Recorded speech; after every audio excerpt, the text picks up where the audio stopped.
Season 3 আজ প্রথম episode, তাই খুব এক্সাইটেড আমি। পরবাসের ফুলঝুরি সিজন 3 প্রথম এপিসোডে আপনাকে স্বাগত জানাই।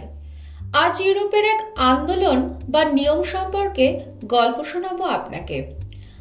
আন্দোলন তো অনেক ধরনের হয়, রাজনৈতিক আন্দোলন, ভাষা আন্দোলন, শিল্প আন্দোলন, যা আমি বা আপনি অনেক সময় নিজের চোখে দেখেছি বা খবরের কাগজেও পড়েছি।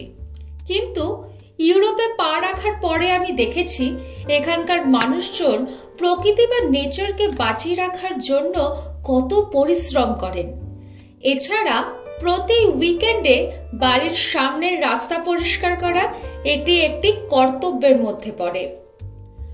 কিন্তু দুঃখের কথা হলো এই যে ইউরোপের এই জনপ্রিয় আন্দোলন রবীন্দ্রনাথ ঠাকুর প্রবর্তন করতে চেয়েছিলেন, কিন্তু তিনি সফল হননি।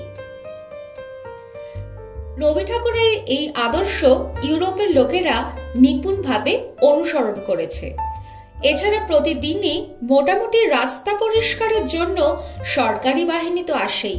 তবে আমি একটা জিনিস দেখেছি, অনেকেই আছেন যারা নিজেদের উদ্যোগে নিজের পকেটের পয়সা খরচ করে আগাছায় জমি পরিষ্কার করে নানা ধরনের বাহারি গাছ দিয়ে সাজিয়ে আশেপাশের পরিবেশ মনোরম করে তোলেন তারা। তবে অনেক ক্ষেত্রেই বাচ্চাদের সঙ্গে নেয় এই বয়স্করা বাগানের কাজে। তাদের শিশু বয়স থেকেই মানুষের মধ্যে সামাজিক দায়িত্ব জ্ঞান আসে।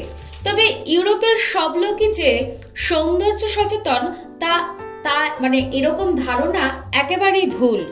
অসভ্য অসামাজিক লোকের সংখ্যা কম হলেও পরিবেশ নোংরা করার পক্ষে যথেষ্ট। এবার বলবো নোংরা হটাও আন্দোলন কি আসলে। এই সমস্ত জঞ্জাল পরিষ্কার করে সুষ্ঠুভাবে নিজেদের সন্তান নিয়ে শারীরিক ও মানসিক সুস্থ বেষ্টনে বসবাস করার জন্য যে গঠনমূলক আন্দোলন হয়, তাই হলো নোংরা হটাও আন্দোলন। আজ এটুকুই। কেমন লাগলো আজকের এপিসোড তা জানিও অবশ্যই।